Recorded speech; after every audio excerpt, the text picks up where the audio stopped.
Here's the million-dollar question.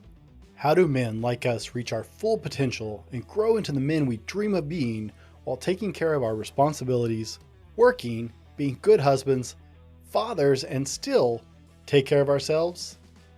That's the question, and this podcast will help you with those answers. My name is Brent, and welcome to the Fallible Man Podcast. Welcome to the Fallible Man Podcast, your home for all things man, husband, and father. Shout out to the Fallible Nation. Guys, I love you. You make this whole thing possible, and I just appreciate your support. And if you're the first time listener, guys, which is a warm welcome to you. Thank you for spending a little time with us and giving us a shot. I don't think you'll be disappointed. My name is Brent, and today is our Father's Day special, Reflections on Father's Day. Now, let me start out with this very important message as we approach Father's Day weekend. Dads, you are critical. You are essential in the lives of your families and especially your children. I've had the privilege of collaborating with several podcasts like the Dad Up Podcast, 100% Dad, Dad the Man, and I'm collaborating soon with A Dad's Path and some other family-focused podcasts. We talk fatherhood here as well. We know all the stats, and dads are necessary. We could change a lot of negative trends in this world with more engaged fathers in the home. You not only matter, you change everything for the better when you're engaged as a present father for your kids and their friends, guys. Now, I grew up watching a lot of the show MASH with my dad. I've seen every episode probably more times than I could ever possibly guess. I've owned copies of the series on VHS, yes, I'm that old, DVD, and now digitally as the world has continued to change. It's one of the few shows I actually always upgrade to make sure I have it. If I need to just get out of my head for a few minutes, it's one of those 30-minute shows, which is actually 20 minutes without commercials, that I watch. A lot of warm memories of my dad and me watching this and just watching this as family. Now, my father passed last year a couple weeks before Father's Day. We were so busy with adjusting to the new changes that I barely actually noticed Father's Day came and went. But I've got to admit, this Father's Day is hitting me a little stronger. This Father's Day is hitting me a little stronger than I probably actually realized to start with. So I may get a little emotional during this podcast. My dad and I both loved the episodes of MASH called Dear Dad. Now, if you don't know the series, it's when one of the main characters, Hawkeye, would spend the whole episode writing to his dad and narrating life from his vantage point in the Korean War, conflict, whatever you want to call it, and telling his dad about the daily ongoings of the camp and the people that he interacted with on a daily basis. So that's where I want to start today's show, guys. If you'll stick with me, I promise you're going to get something out of this. So part 1, Dear Dad, Reflections on the Past. My father was a conference director many times in his life. In fact, it shaped our lives massively. Our little podcast / business, The Fallible Man, just finished our first in-person conference. We also did it virtually, something my father was not able to do technologically in his time as a director. It's one of many things that I wish I could have shared with my father. He would have been so proud of what we were doing at the Phoenix conference. He was alive to see the birth of our little movement, yet not to see how far it's grown. It will weigh heavily, I think, when I speak at the virtual summit that I'm speaking at tomorrow, that my father won't get to share in that because I'm very honored to get to be asked to be a speaker or something. I'm not sharing this story to bring you down or to whine. I was so incredibly blessed to have such an amazing father. I share this because I want you to treasure the time you have with your father. If he's still around, don't squander the time because he won't always be. If he's no longer with us, then consider as you live your life, what would you want to share with him? What would he think of what you're doing right now and the choices you're making? If he was a good dad, what made him amazing? And are you working to live your life with the same qualities and characteristics?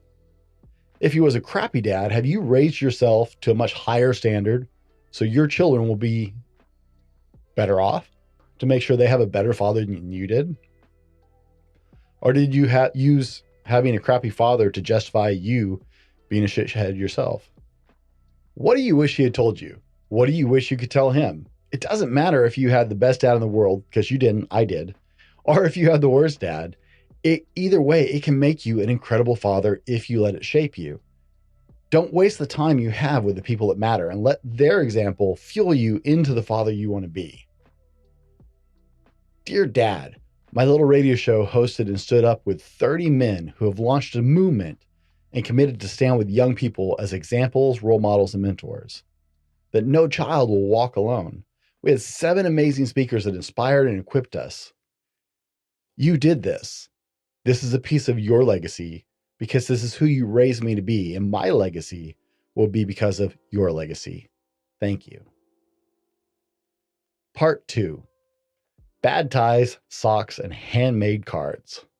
Reflection on Father's Day today. Modern Father's Day is an under-recognized event as far as I'm concerned, guys.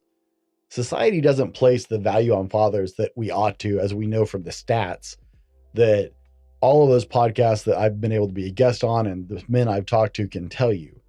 We know the statistics on fatherlessness and on what happens when fathers aren't in the home. The attitudes reflected in media culture, and we can go back to sitcoms of the 1980s and 1990s. I can't personally attest to anything much further back than that, other than, some old Nick at Night reruns, because, the old Nick at Night reruns, fathers were still strong figures in the home. But in the 80s and 90s, and maybe a little before that, we started to see that the father figure in the sitcoms becomes either a buffoon or a useless absentee father. All you got to do is look back at shows like The Simpsons, which has been around sadly that long, which is mind-boggling to me, but that's a whole nother topic. Or the Bundys, right? Married with Children. We can look and we see father figures just become absentee or useless or just totally incompetent. They become the butt of all the jokes. That trend is years old at this point, guys. That's a long time. We're talking over 40 years. This trend continues in modern shows most of the time these days, with only a few notable exceptions. I don't watch a lot of TV anymore, but Castle was one of the few outliers I saw when I used to watch more TV, where the dad was a fantastic dad. Now, he was far from perfect. Anybody who watched the show knows he wasn't a perfect dad. He was a little bit immature and a little bit spacey. But when it came to it, he was always a good dad when it counted. He had an amazing relationship with his daughter, and he was the sole parent, not the other way around. The mother was the one who was not in the house. So there were some exceptions, but most of modern media would have you look at dads as useless buffoons or just pointless. They're not important. It's not a huge surprise that Father's Day is barely a blip on the radar most of the time, right? It's not like some holidays where they go all out in the media and like marketing, right? They go nuts for Mother's Day. How many cards, how many flowers sell, how much jewelry. It's crazy. And mothers are worthwhile, but so are fathers. Now, for those of us in this role, we're used to the random oddities of Father's Day because it's not a big holiday, and we often relish in it. Bad ties that you would never willingly wear become badges of honor that any other dad in the office recognizes. Like you can spot a Father's Day tie a mile away, right? Another dad walks in, a guy walks in and totally just horrible tie in the office. And you're like, Father's Day, huh? yeah, buddy. Love it. Right. But can I ask, when did you ever ask for an ugly tie or a pair of socks as a gift in your life? Now, I go through a lot of socks, so I have to ask for them often as far as shopping lists because I don't know what it is. I like tear up socks, but I don't ask for them for like birthdays or Christmases. No one does. But come the day after Father's Day, we're all going to be wearing them with pride and beaming at our children for those wonderful gifts. Those handmade cards are one of the very best parts of Father's Day. I recently started working from home instead of at my office. Some changes, and I miss my cubicle simply because I loved adorning the walls of that dull gray with pictures my kids have made for me by hand, like drawings and cards and actual pictures of them. Yeah, I'm that dad. Trust me, you couldn't walk by my cubicle and not know that I was a father because I love that stuff. It's all over my office. Now, we're going to roll our sponsors real quick, and we're going to be right back with more, guys. I promise this is all going somewhere. I'm calling on all men right now to stand up and stand against this horrific crime. It is estimated over 300,000 children are being sex trafficked in the United States alone every single day. I want you to get on your social media. I want you to follow savinginnocence.org or fightforme.net. Both of these charities are working to end child trafficking in the United States and abroad. You can donate at www.thefallibleman.com/shop and buy our End Human Trafficking merchandise, and all proceeds will be given indefinitely to savinginnocence.org. You can also go to www.savinginnocence.org/donate and donate directly to Saving Innocence. Men, it is time for us to fight and stop this horrible thing known as human trafficking. Now, my kids are young still. Many of my regular listeners will already know that my daughters are 7 and 10. They're the light of my life. I love my kids, and I love being a dad. They have hearts of gold and will likely probably plan something pretty spectacular that, we won't get around to doing, but that's okay. They're going to plan something amazing because they like to plan stuff. And they're still young enough that I get that mad rush of hugs and that chorus of "Daddy" when I walk in from being gone. It's actually still like super exciting. I love being gone and coming back because I just get rushed with all these hugs and all this joy that I'm walking in. How many Father's Days will I get with them like that before it's just a hug passing by in the morning and a "love you, Dad," and maybe a family dinner if I'm lucky? How many more do I have? Can I tell you a secret to making this last a little longer? Make Father's Day a big deal while you have the chance. And it helps if their mom is like on board with the idea. So to make that sure that's going to work out, make sure to make Mother's Day blowout day as well. I mean, you want Mother's Day to be a huge blowout, and then Father's Day being a big blowout won't be a big issue. Okay. Take advantage of it while you can.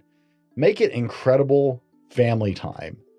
Revel in the time and the fun as long and as hard as you can.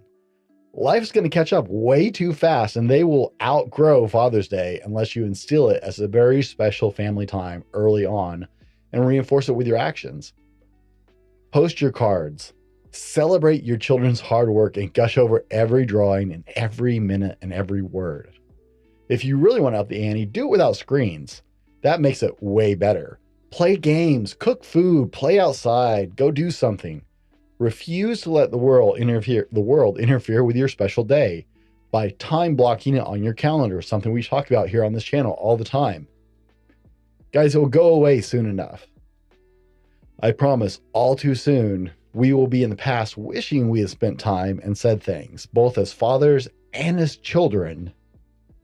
So be present in the day, and you'll never regret that, I promise you. Part 3, guys. Life will happen. So reflection on tomorrow's Father's Day. I was always a fan of the song Cats in the Cradle. The most recent version I found is by someone called Ugly Kid Joe. I'm assuming that's a stage name or that kid's dad was a real asshole. But either way, the song stayed the same. It's been around for a long time. And the song runs the life cycle of a father and son, if you haven't heard it. It's actually kind of depressing, to be honest. Let me be honest about it. It's actually kind of a depressing song. But it's a depressing reminder that we often spend the most important years invested in things that are really not the most important things. And that cycle then repeats, as we talked about in the Phoenix conference. You are a role model, even if you don't realize it. Now, my dad was very attentive, but I think about all the Father's Days as life moved on that I barely even told him Happy Father's Day or hugged him. That was usually it once I hit a certain age, right? We start getting to certain ages and we're like, oh, affection. Oh, yeah, dad over there, right? Those teenage years that everybody tells you you're going to hate as a parent. Well, that's why parents hate them, guys. It isn't just because you become a little train wreck or a little pain in the butt. You've always been that. Let's own it. I know it. My kids will be. That's just kind of how kids do, but that's okay. And it's not that parents actually don't like about the teenage years. It's a lot of times in those teenage years, the kids stop having the time and focus on their parents that they once did. It starts getting harder, right? Kids are like, can you drop me off like a block from the school so I'm not seen with you? Or, can I just like tell you goodbye and not hug you when you drop me off, Dad? It's kind of embarrassing. My dad was an incredible father, but I think about all those times I didn't even probably hug him on a Father's Day. Now, because I did it and I had an amazing father that I'm trying to live up to and be as good of a father as he was, I know from my years of working with teenagers and from being one of my own self at one point, right, that my kids will progress in that direction if I'm not careful. Life continues. How many times did I even forget to call my dad on Father's Day? Shamefully, far more times than I'd like to actually own up to. We talked about ownership on this channel a lot, so I'm going to just admit it was probably way too many times, guys. Our family was frequently spread out as adults all over the country. I get wrapped up in my life, and I'm horrible at paying attention to dates on calendars unless it's a task or a schedule. Unfortunately, like holidays and birthdays and things like that don't really make it onto my schedule unless my wife tells me. In fact, it's the only useful thing I found out about Facebook. I still don't like Facebook, guys, even though I have a Facebook account. But the only useful thing is I get like email reminders of people's birthdays. And that's been useful. I could probably get a calendar that does the same thing, but you know, I got to give Facebook some kind of yay, right? Because I'm pretty down on Facebook most of the time. But I'm just bad at it. I get busy, and unless it's on my schedule, and those things usually aren't on there unless my wife put them on there, then I forget those things. I'm horrible at dates. The dates I remember is my anniversary, my kid's birthday, and my wife's birthdays. Or my wife's birthday and my kids' birthdays. Those are the dates I remember. I think I know when my dad's birthday was. I don't know when my siblings' birthdays are. I'm not sentimental that way. And so I think about all the Father's Days, I probably didn't actually call my dad. As life went on, as I became an adult, I didn't call him. I didn't think about calling him. Unless my wife was like, hey, did you call your dad? I didn't call him. I can almost guarantee. It's a grim cycle because we get super busy. And it's grim to think that my children will probably follow my same path. That's the life cycle, right? Well, maybe not. Actions today can change tomorrow. I believe that very much so here at the Fallible Man. It's one of the things that we teach and share, right? Be better tomorrow because of what you do today. We use that term all the time. So let's think about this as we change our perspectives and our outlooks, guys. Let's see what we can do about this, because I don't want that to be my kids. I'm sure my dad didn't want me to be that way. So go back to part 3, right? That we talked about, part 3. This is part 3. I'm confused. Go back to part 2. I'm getting my own notes mixed up. Big surprise. Make Father's Day and Mother's Day major calendar celebrations, and in your family traditions and culture, make it a major event, right? Imagine if you're a big Christmas family. Any big Christmas families out there, be sure and drop me a line. Let me know. Maybe that's your holiday. I love hearing from you guys. You can catch me, DM me on social media, or if you're watching this on YouTube, you can put it in the comments down there. Or, hey, leave us a review on Apple Podcasts. That helps us out a lot. And tell me, hey, great podcast. And by the way, yeah, we're Christmas people, right? I'm not a big Christmas guy. If you guys have watched my show, you probably know that already. But imagine you're a big Christmas family, right? What if you put that kind of emphasis on Mother's Day and Father's Day? You'd be weird, right? Maybe you're a big 4th of July family. We love the 4th of July. We make a big holiday out of it at my house. What if we treated Father's Day and Mother's Day like that?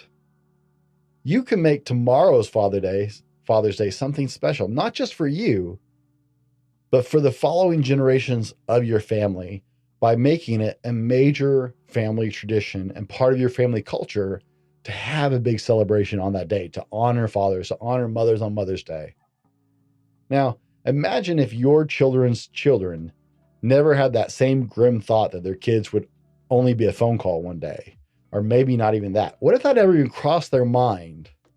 All because you placed a priority on it in your family. Not as a self-serving thing, but do it as one more building block to keep your family close and tight-knit. Do it as one more building block as a father, not because it makes your day good, right? Because we're doing it with Mother's Day and Father's Day, but because those days become major family celebrations. Do everything you can to solidify and strengthen your family relationships. They are everything. And maybe then one day, when you're gone, your son might write this. Dear Dad, you taught me to prioritize my family time and to drill that in the value and importance of family into my own families. Well, your grandson is in his 40s now, and I'm 75. He called me today to wish me happy Father's Day, and we talked for 2 hours. In fact, he calls me on a regular basis, and we talk long, sometimes for hours at a time. You did that, so thank you. Happy Father's Day, gentlemen. Relish it and be better tomorrow because of what you do today. We'll see you on the next one.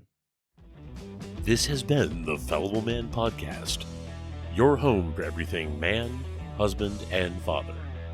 Be sure to subscribe so you don't miss a show. Head over to www.thefallibleman.com for more content and get your own Fallible Man gear.